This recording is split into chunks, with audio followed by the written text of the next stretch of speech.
તો hello everyone, તમારું બધાનું મારા યુટ્યુબ ચેનલ પર સ્વાગત છે. આજે આપણે સમાંતર શ્રેણીમાં કેટલાક ઇમ્પોર્ટન્ટ એક્ઝામ્પલ સોલ્વ કરીશું. ચલો સ્ટાર્ટ કરીએ. જો અહીંયા એક મેં દાખલો લખ્યો છે, બરાબર. 2 અંકની 6 વડે નિશેષ વિભાજ્ય પ્રાકૃતિક સંખ્યાઓનો સરવાળો શોધો. આ ઇમ્પોર્ટન્ટ દાખલો છે, કેમ કે આવો દાખલો પૂછાય છે એક્ઝામમાં, બરાબર. તો જો આને સોલ્વ કેવી રીતે કરવાનો છે આપણે પહેલા આપણે લખવાનું ઉકેલમાં ઉકેલ લખવાનું. હવે એમાં શું કરવાનું આપણે પહેલા તો ભાઈ આપણે 6 વડે કઈ એવી સંખ્યા છે 2 અંકની સંખ્યા કે જે 6 વડે વિભાજ્ય છે. તો 6 નો ઘડિયો બોલો એમાં ખબર પડી જશે. પહેલા આવશે 12, 6 દુ 12, 6 તાળી 18, 6 ચોક 24, 6 પંચા 30. હવે 16 છંગ 96 થાય ને 16 સત્તા 102 થાય એટલે 16 છંગ 96 છેલ્લી સંખ્યા આવશે, બરાબર છે. આપણને મળી ગઈ સંખ્યા. હવે શું કરવાનું છે કે ભાઈ આ સંખ્યા તો મળી ગઈ. હવે આપણને ખબર છે આપણને શું મળશે, એ મળી ગયો.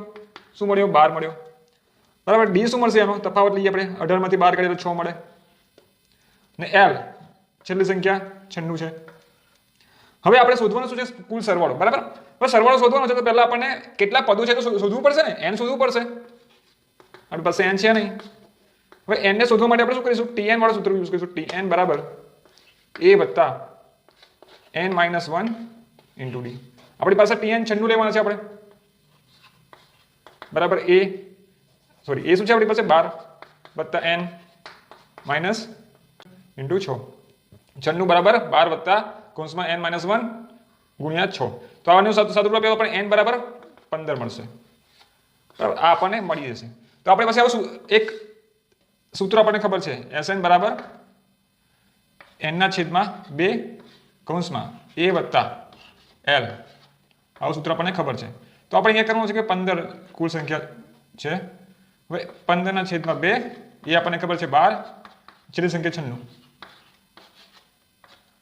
હવે આનું સૂત્ર આપીએ તો શું મળશે આપણને?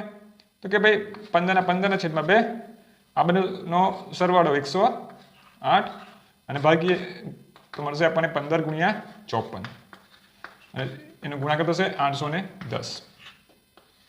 810 એટલે Sn 15 બરાબર આપણે શું મળ્યું? 810. બસ આ એકદમ સરળ અને સિમ્પલ રીત છે. બહુ જ સરળ દાખલો, એકદમ સિમ્પલ અને સરળ દાખલો છે આ. આવો દાખલો જો તમને એક્ઝામ પૂછે તો તમને આવડી જાય, સરળ રીતે આવડી જાય, તમે સારા એવા માર્ક્સ લાવી શકો છો. તો આ